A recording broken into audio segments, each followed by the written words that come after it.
Good morning students. जो 12th class में हमारा टॉपिक चल रहा था एटम्स के ऊपर, हमने पढ़ा था बच्चों रदरफोर्ड एक्सपेरिमेंट। ठीक है बच्चों, तो हमें ध्यान से देखना बच्चों, केयरफुली इस टॉपिक को। वेरी इंपॉर्टेंट टॉपिक है और समझना है बच्चों इसमें कैसे क्या है। देखिए बच्चों, रदरफोर्ड ने जब एक्सपेरिमेंट किया था तो देखा था ये हमारे पास में जो न्यूक्लियस था, ये हमारे पास क्या बच्चों, न्यूक्लियस।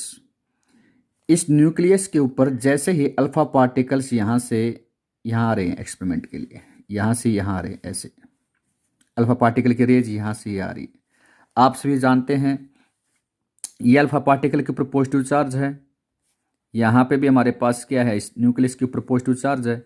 ये यहाँ तक आएगा ही नहीं अंदर, ये पहले से यहाँ से आने से पहले, देखो ये ढंग से देखना, यहाँ पूरा नहीं आएगा, इससे यहीं से पहले ही क्या हो जाएगा, वो अपने पाथ को चेंज कर लेगा, वापस रिट्रेस हो जाएगा। ठीक है, अल्फा पार्टिकल तो यहाँ से लेकर बच्चों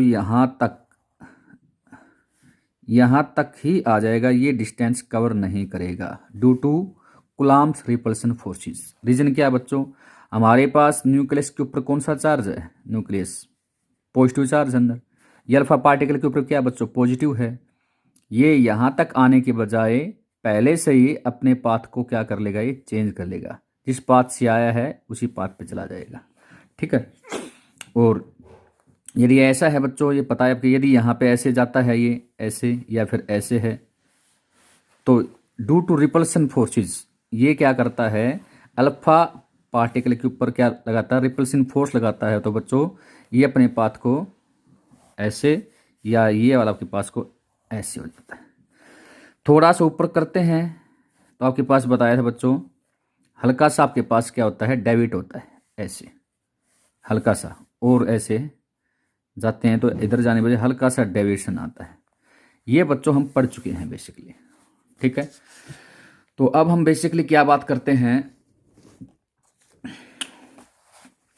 इसी के ऊपर बात करते हैं बच्चों। इस पॉइंट जो यहाँ से लेकर यहाँ तक की जो डिस्टेंस है, ये डिस्टेंस कह सकते हैं, ये डिस्टेंस, इस डिस्टेंस का नाम दिया बच्चों R0 और इसका नाम है बच्चों closest approach, distance of closest approach. ये डिस्टेंस कौन सी, R0, distance of A closest approach.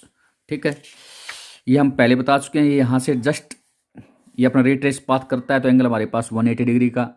ठीक है, और ये वाले जो ये वाले हैं, ये तो लगा लो फर्स्ट, ये सेकंड कह सकते हैं। ये वाले जहाँ आपके पास है angle theta less than 180 degree, और ये वाला जस्ट ऊपर, और जो ये वाला थर्ड ये वाली चीज़ें कहते हैं। ये वाली यदि अल्फा रेज यहाँ से ऐसे आती है तो angle theta less than 90 degree का, थीटा लेस देन 90 डिग्री का बनाता है। ठीक है, ये हम बच्चों डिस्कस कर चुके हैं। ठीक है, तो अब नेक्स्ट हमारे पास टॉपिक रहता है, वो हमारे पास है डिस्टेंस ऑफ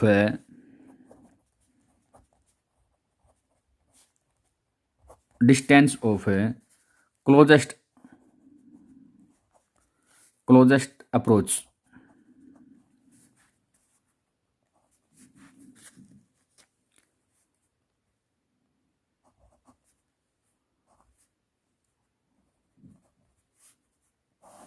ठीक है, डिस्टेंस ऑफ क्लोजेस्ट अप्रोच के बारे में बात करते हैं। तो बेसिकली बच्चों अप्रोच होता क्या है, इसके बारे में बात करते हैं। ये है क्या अप्रोच, बेसिकली बच्चों है क्या। देखिए बच्चों, अभी जस्ट हमने बात किया, यहीं पे लेके चलते हैं। ये हमारे पास बच्चों क्या था, एक न्यूक्लियस था। ठीक है, इसके अंदर हमारे पास कौन सा है, पॉजिटिव चार्ज है, और यहाँ से हमारे पास अल्फा पार्टिकल ये ऐसे रेज आ रहा है। ये यहाँ से जाने से पहले ही, यहाँ टकराने से पहले अपने पाथ को क्या कर लेता है, चेंज, जिस रास्ते से आया है उसी रास्ते से चला जाता है। ठीक है, जो रदरफोर्ड ने आपके पास बताया था। तो बच्चों ये हमारे पास जो डिस्टेंस है, यहाँ से ये डिस्टेंस, ये हमारा डिस्टेंस क्या है बच्चों, क्लोजेस्ट अप्रोच, मतलब इससे ज़्यादा और क्लोज नहीं आ पाएगा। ठीक है, तो बात करते हैं बच्चों शुरुआती इनिशियल दौर के ऊपर बात करते हैं। अल्फा पार्टिकल यहाँ से मोमेंट के अंदर है तो हमारे पास टोटल आपके पास क्या, उसके पास में काइनेटिक एनर्जी है। क्यों? अल्फा पार्टिकल किसमें बच्चों? मोशन के अंदर है। जैसे जैसे इसके पास आ रहा है बच्चों, तो उसकी काइनेटिक एनर्जी क्या हो रही है? रिड्यूस, और पोटेंशियल एनर्जी बढ़ती जा रही है। जस्ट इस पॉइंट के ऊपर बात करते हैं, सारे के सारे काइनेटिक एनर्जी किस में कन्वर्ट हो जाती है बच्चों? उसकी पोटेंशियल एनर्जी में कन्वर्ट हो जाती है। ठीक है, फिर से समझ सकते हैं बच्चों, हमारे पास अल्फा पार्टिकल्स मोशन के दौरान, यहाँ से इनिशियल कंडीशन है, स्टेट है, इनिशियल स्टेट के ऊपर सारे के सारे हमारे पास जो एनर्जी है अल्फा पार्टिकल के पास, वो कौन सी एनर्जी है? वो एनर्जी बच्चों हमारे पास में काइनेटिक एनर्जी। और जैसे जैसे ये न्यूक्लियस के पास आता रहता है तो अपनी काइनेटिक एनर्जी का लॉस करता है और पोटेंशियल एनर्जी इसकी बढ़ती जाती है। इस पॉइंट के ऊपर, ये मेरे पास लोकेशन आपके पास पॉइंट ए, ये हमारे पास पॉइंट है बी, इस बी पॉइंट के ऊपर सारी की सारी एनर्जी किस में कन्वर्ट हो जाती है बच्चों? उसकी पोटेंशियल एनर्जी में कन्वर्ट हो जाती है। ठीक है, तो इससे हमें क्या निकालना है? डिस्टेंस आर नोट की वैल्यू को हमें कैलकुलेट करना है, जिसका नाम क्या बच्चों? डिस्टेंस ऑफ क्लोजेस्ट अप्रोच की वैल्यू को हम क्या करना है बच्चों? कैलकुलेट करना है। कितनी आपके पास ही आर नोट है। ठीक है, तो बच्चों सबसे पहले हम बात करते हैं इलेक्ट्रिकल पोटेंशियल के बारे में बात करते हैं।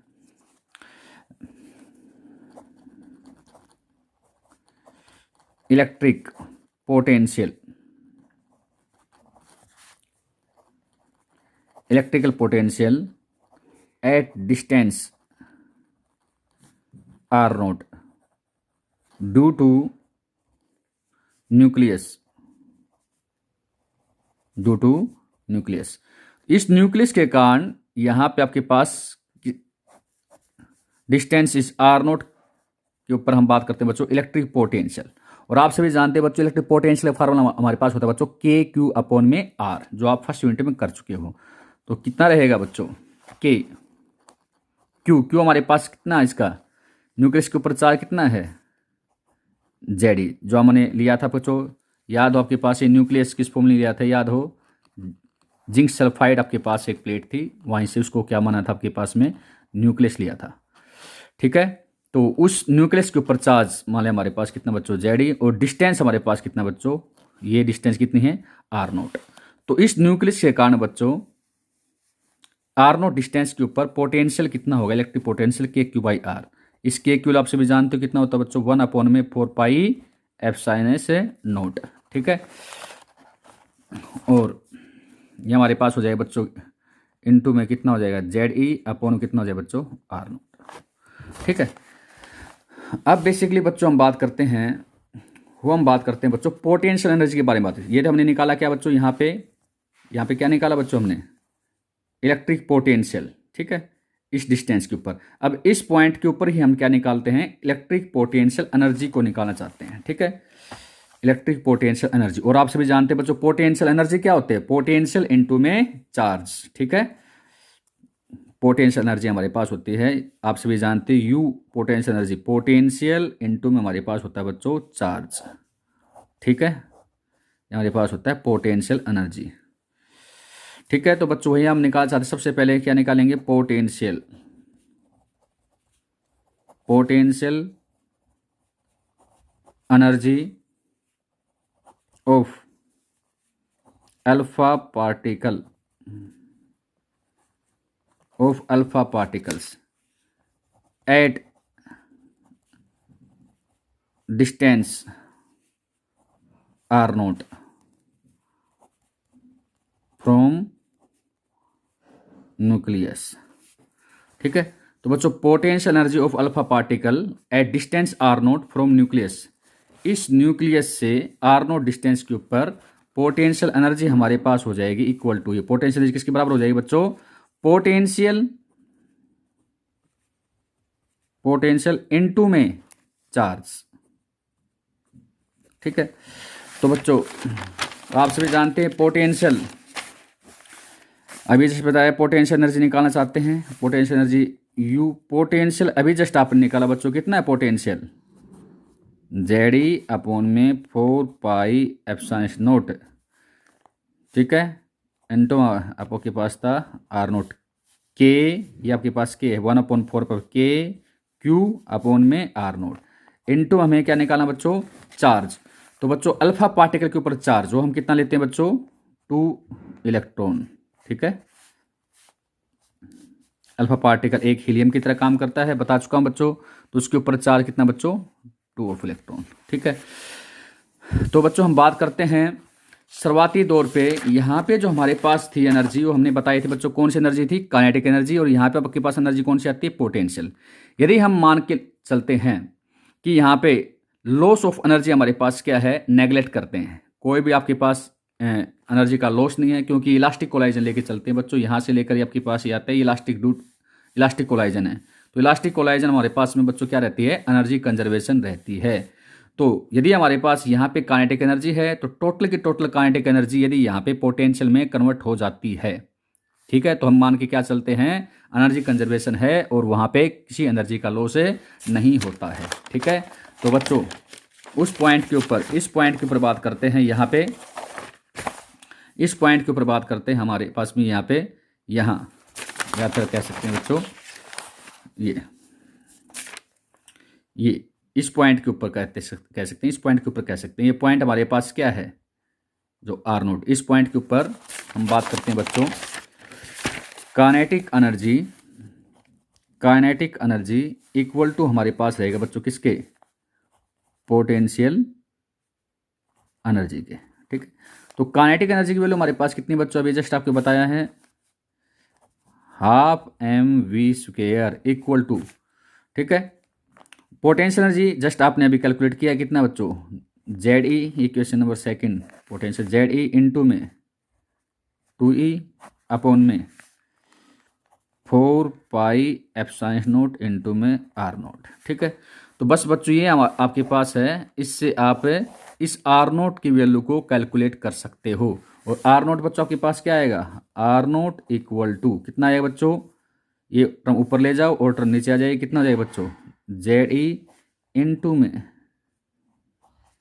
2E, ये रहा Z इंटू में 2E अपॉन में 4πε0, ये रहा, ½ m², मतलब काइनेटिक एनर्जी कहाँ जाएगी, नीचे आ जाएगी, इसकी काइनेटिक एनर्जी कहाँ जाएगी बच्चों, नीचे। तो हमारे पास क्या निकला है बच्चों, R0, क्लोजेस्ट अप्रोच की वैल्यू को हम कैलकुलेट कर सकते हैं। ठीक है बच्चों, तो ये हमारे पास था क्लोजेस्ट अप्रोच। इसमें सबसे पहले बात मान के चलते हैं बच्चों, इस एक्सपेरिमेंट के दौरान जो एक्सपेरिमेंट हुआ था बच्चों, ये क्या है, न्यूक्लियस एक हैवी मास होने की वजह से, किसके कंपेरिजन में, अल्फा पार्टिकल के कंपेरिजन के अंदर इसका मास ज़्यादा होने की वजह से हम क्या मान के चलते हैं बच्चों, ये क्या है, स्थिर है, अपनी लोकेशन के ऊपर क्या है, स्थिर, इसके रेस्पेक्ट के अंदर। ठीक है, ये मोशन के अंदर नहीं लेके चलते हैं। और दूसरा क्या लेके चलते हैं बच्चों, दोनों के दोनों न्यूक्लियस, आपके पास ये न्यूक्लियस और हमारे पास alpha particle, both taken as the point charge लेके चलते हैं। ठीक है, क्या लेके चलते हैं, दोनों को पॉइंट चार्ज लेके चलते हैं। इसको क्या माना हमने सबसे पहले, क्या ये मोशन के अंदर नहीं रहेगा ड्यू टू हैवी मास, इसकी कंपेरिजन में। और क्या लेके चलते हैं दोनों को, क्या है आपके पास में, ये पॉइंट आपके पास में है। ठीक है, पॉइंट चार्ज लेके चलते हैं दोनों को। थर्ड, जो हमारे पास कोलाइजन है, वो कोलाइजन में क्या लेके चलते हैं, इलास्टिक कोलाइजन। क्यों, इलास्टिक कोलाइजन में से हमने समझा था कि यहाँ पे किसी एनर्जी का लॉस नहीं होता है, इसलिए टोटल काइनेटिक एनर्जी हमारे पास पोटेंशियल एनर्जी के बराबर है, एनर्जी कंजर्वेशन लॉ से। वहाँ से हमने बच्चों R0 की वैल्यू को क्या किया बच्चों, कैलकुलेट। ठीक है, ये आपके पास बच्चों टॉपिक है। नेक्स्ट टॉपिक के बारे में बात करते हैं बच्चों, हमारे पास वो है, नेक्स्ट टॉपिक है impact parameter. Impact parameter, impact parameter, impact parameter. ठीक है, तो बच्चों आपके पास इम्पैक्ट पैरामीटर एक्चुअली है क्या, देखिए ये हमारे पास था बच्चों न्यूक्लियस। ठीक है, ये इसकी कोर सेंट्रल लाइन हो गई। ठीक है, तो इम्पैक्ट पैरामीटर को डिफाइन करते हैं परपेंडिकुलर डिस्टेंस। यदि हमारे पास परपेंडिकुलर डिस्टेंस, किसके perpendicular distance, perpendicular distance of initial velocity vector of alpha particle. ये अल्फा पार्टिकल शुरुआती दौर पे यहां से ऐसे जा रहा था, ऐसे, इसका ये है velocity vector of alpha particle, ये इनिशियल, इसको हम क्या नाम दे सकते हैं, velocity vector of alpha particle. तो इससे initial velocity vector of alpha particle from central line, ये सेंट्रल लाइन इसके परपेंडिकुलर डिस्टेंस, ये परपेंडिकुलर डिस्टेंस, ये बी से डोंट करते हैं बच्चों, और इसका नाम हमारे पास क्या है, इम्पैक्ट पैरामीटर। तो आप कह सकते हो क्या है, इनिशियल वेलोसिटी जो वेक्टर है अल्फा पार्टिकल का, वो उसकी सेंट्रल लाइन के साथ में, सेंट्रल लाइन के परपेंडिकुलर जो डिस्टेंस है वो क्या कहलाती है बच्चों, इम्पैक्ट पैरामीटर कहलाती है। ठीक है, इसके बारे में बच्चों ध्यान से देखना, topic very and very important topic है ये, और काफ़ी यूजफुल भी है। तो देखिए बेटे क्या करें, ये आपके पास में शुरुआती तौर पे ये क्या है, वेलोसिटी ऑफ अल्फा पार्टिकल,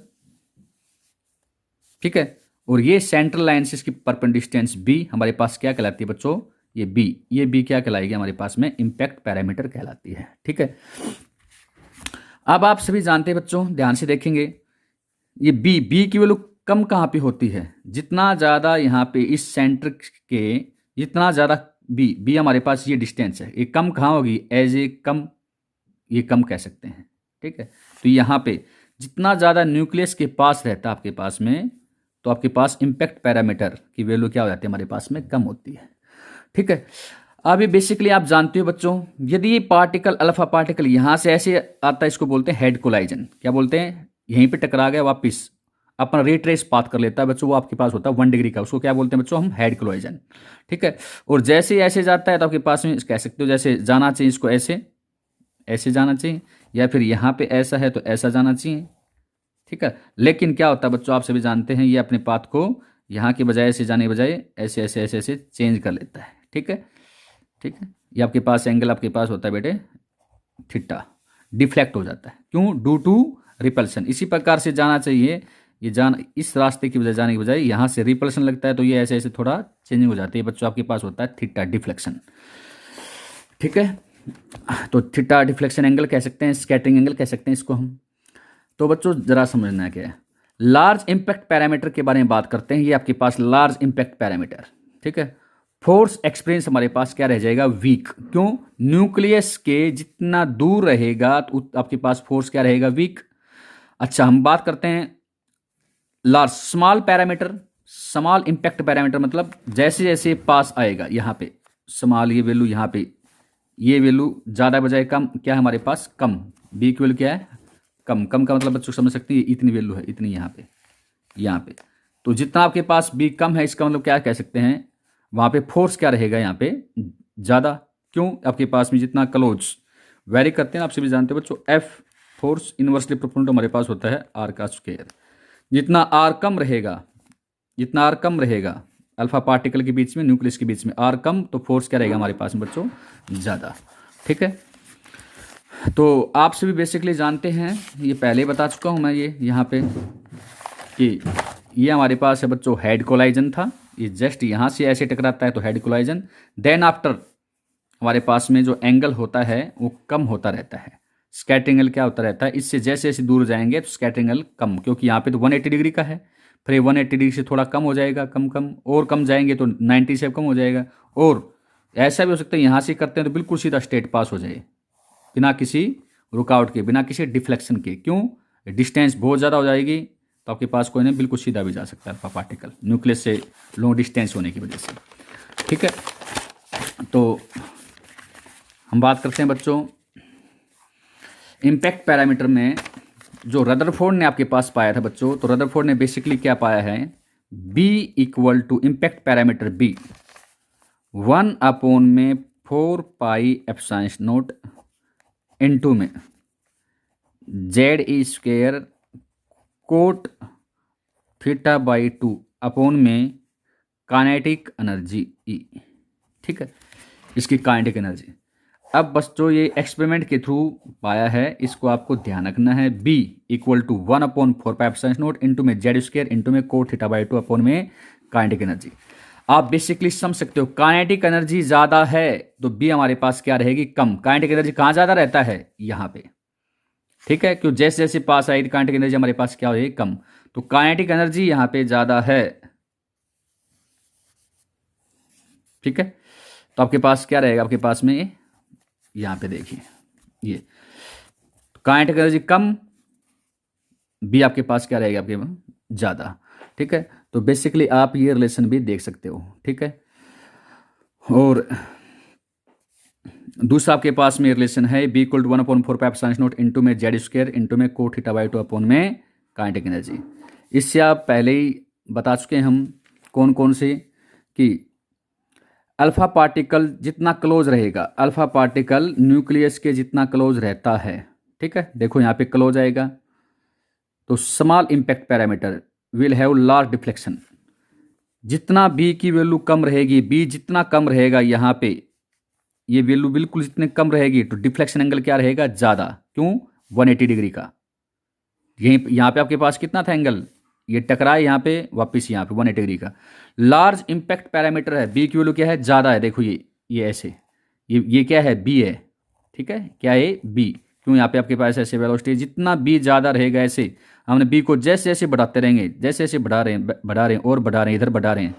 जैसे आपने बी की वैल्यू को ज़्यादा बढ़ाया, जो थीटा है वो थीटा वो क्या हो जाएगा, कम। सबसे ज़्यादा एंगल यहाँ पे बना था 180 डिग्री का, फिर ये 180 डिग्री से कम हो रहा था, और यहाँ पे जैसे जैसे दूर जाते रहेंगे थीटा लेस देन 90, और दूर जाएंगे बच्चों आपके पास में थीटा और कम हो जाएगा। ठीक है, तो कहने का मतलब आपके पास ये है, जितना आपके पास इम्पैक्ट पैरामीटर की वैल्यू कम है बी, उतना ही स्कैटरिंग एंगल आपके पास क्या है, ज़्यादा है। ठीक है, या फिर डिफ्लेक्शन एंगल आपके पास क्या है, वहाँ पे ज़्यादा है। ठीक है, ये बच्चों आपको ध्यान से देखना है, समझना इस पॉइंट को, वेरी एंड वेरी इंपॉर्टेंट। ठीक है, नेक्स्ट टॉपिक की चलेंगे हम आपके पास बच्चों। अब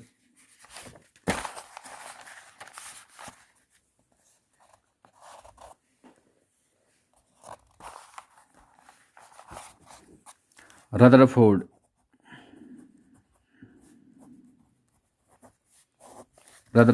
एटम मॉडल।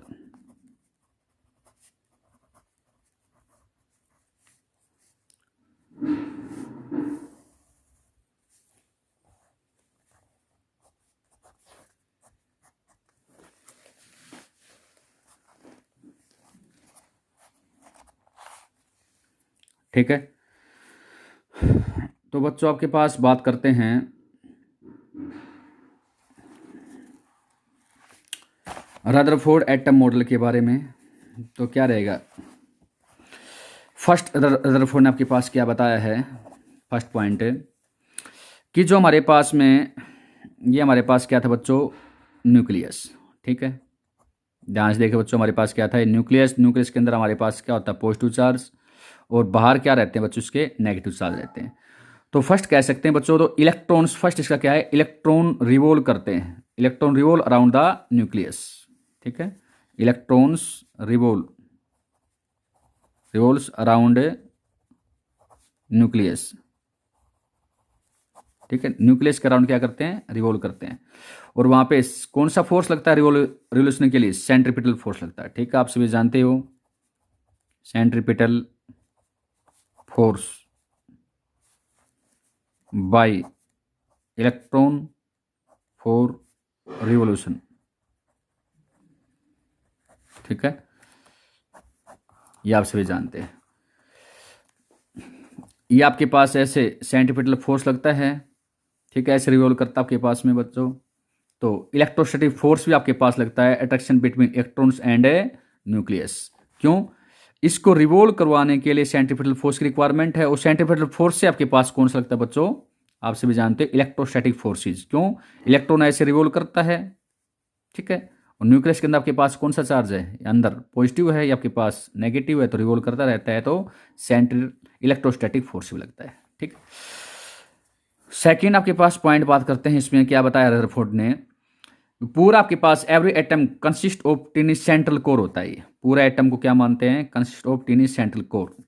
इसको क्या बोलेंगे हम, न्यूक्लियस, इन विच पूरा इंटायर पॉजिटिव चार्ज, पूरा positive charge, almost entire mass atom are, पूरे एटम का मास कंसंट्रेटेड करता है। क्या करता है बच्चों, यहाँ पे पूरे एटम का मास क्या कर रहा होता है, वहाँ पे कंसंट्रेटेड, और पॉजिटिव चार्ज भी यहाँ पे होता है। इलेक्ट्रॉन क्या करते हैं, वो रिवॉल्व करते हैं, दूसरा बताया था। ठीक है, तो यहाँ पे आपके पास बताया है कौन सा, सेंट्रल कोर को हमने नाम क्या दिया है, सेंट्रल कोर को हमने नाम दिया बच्चों nucleus, where all mass of atom is concentrated. ठीक है। थर्ड इसने बताया बच्चों हमारे पास में साइज, न्यूक्लियस का साइज, साइज ऑफ न्यूक्लियस के बारे में बात करते हैं। ये आपके पास लगभग रहता है 10⁻⁻15 मीटर। एंड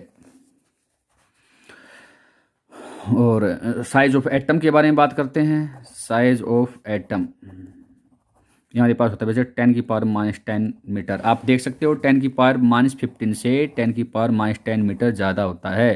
तो एटम का साइज क्या होता है, ज़्यादा होता है। एटम के अंदर न्यूक्लियस होता है इसलिए उसका साइज क्या होता है, कम। माइनस में जितनी ज़्यादा वैल्यू होती है उतनी क्या होती है बच्चों, कम। ठीक है। तो आपके पास ये बता दी हमने। ठीक है। टोटली आपसे पूछा जाए, टोटली आपके पास इसको क्या मानते हैं, एटम क्या मानते हैं, इलेक्ट्रिकली क्या होता है, न्यूट्रल होता है। इलेक्ट्रिकली क्या बताया इसने, न्यूट्रल। क्यों, जितना आपके पास में पॉजिटिव चार्ज यहाँ पे है अंदर, उतने आपके पास क्या मानते हैं, इलेक्ट्रॉन क्या करते हैं, रिवॉल्व। और टोटली आपके पास क्या माना जाता है, total negative charge electron surround nucleus is equal to total positive charge of a nucleus. ठीक है। इसलिए इसको क्या मानते हैं, इलेक्ट्रिकली न्यूट्रल मानते हैं। ठीक है बच्चों। तो रदरफोर्ड ने जो आपके पास में जो बताया है उसका कैलकुलेशन हमने आपके पास समझा चुके हैं। ठीक है। Thank you very much. Next chapter में टॉपिक करेंगे हम एटॉमिक स्पेक्ट्रा वगैरह कुछ, और न्यूमेरिकल पोर्शन करते हैं कुछ। Thank you very much.